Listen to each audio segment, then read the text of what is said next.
Edith says, "Hi, Austin and Robert. I've been a huge fan of your podcast for 6 months now, and I've never missed an episode. Your insights have been instrumental in helping me build my investment portfolio across my 401k, my Roth IRA, my brokerage account, and even my HSA. Now, I've recently been offered the opportunity to purchase the company I currently work for as the owner is retiring. However, I'm struggling to determine if it's the right fit for me. The deal would not require a down payment, and the purchase would happen through a gradual buyout over a 10-year period. For the first 5 years, the owner would retain the majority of the profits, allowing him to pay himself back, with ownership gradually transferring back to me by the end of that 10-year period. However, there's a minimum total of $2.5 million he wants to get paid during this 10-year period. The business is a service-based company with no physical assets, and there are fewer than 5 employees, including the owner. Now, I'm the primary contributor to this company, so my dilemma is whether I should seize this opportunity, knowing that it would tie me to this commitment for the next decade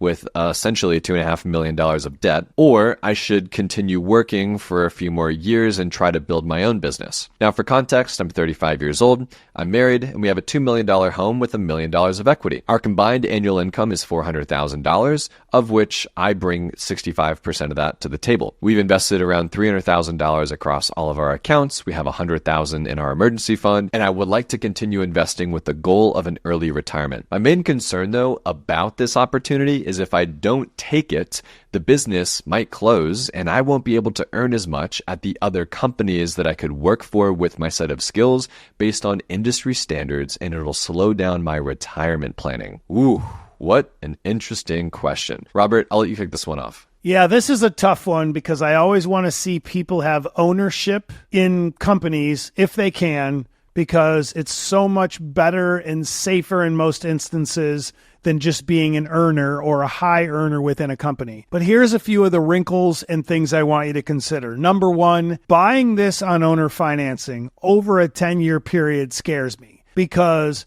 market share can change, sentiment towards the company could change. There's so many variables that come into play here, but it scares me that he gets to take home a majority of the profit for the next 10 years while you do all the work. So here's my thought process and where my brain goes. If you believe this company could close if you don't buy it, I would want you to call the bluff. Go back to him and say, hey, Bill, hey, Larry, Sally, whatever their name is, say, you know what? This opportunity is just not right for me. Love the company. I've really enjoyed being here. Would love to stay.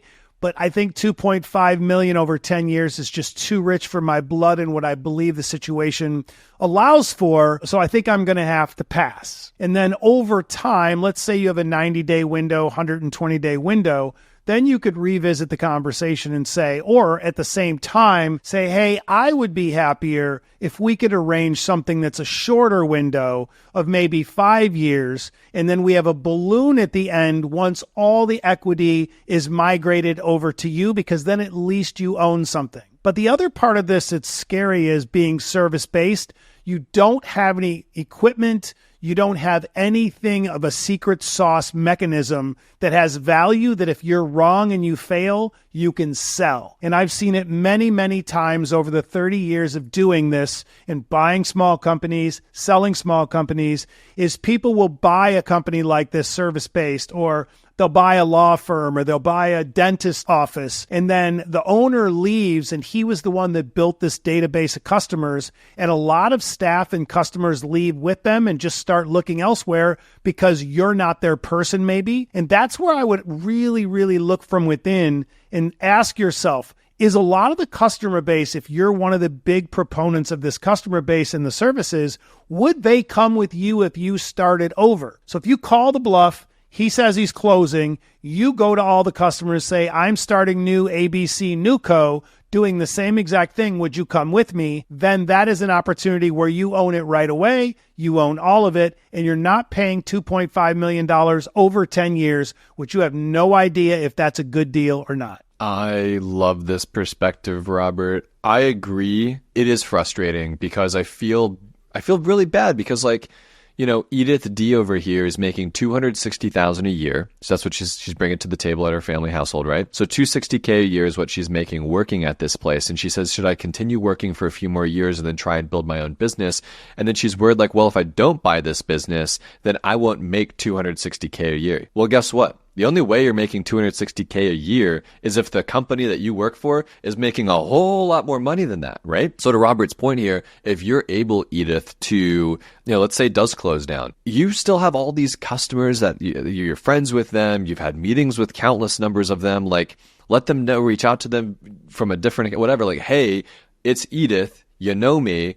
I started my own company. As you know, Larry, Bill, Sally, whatever, wound down their company. They're not doing this anymore. So I'm now starting the same service for myself. I guarantee you, by starting your own business and owning it outright yourself, you'll make more in profits than that $260,000 that you were making as compensation working for this other business owner. I think that, you really are stuck between a rock and a hard place here, but I would not do the $2.5 million buyout. Maybe if it was $1 million and it was over 3 years, like maybe that's a different story. But $2.5 million over 10 years, 10 years is a long time to be connected to somebody, to be earning out against a business. It's a very long time to. And is this service-based business going to be around in 10 years with AI? Is AI going to take, there's a really long time. So many variables. Yeah. 10 years is too long, but also, we have limited information. So keep that in mind because if he wants $2.5 million over 10 years,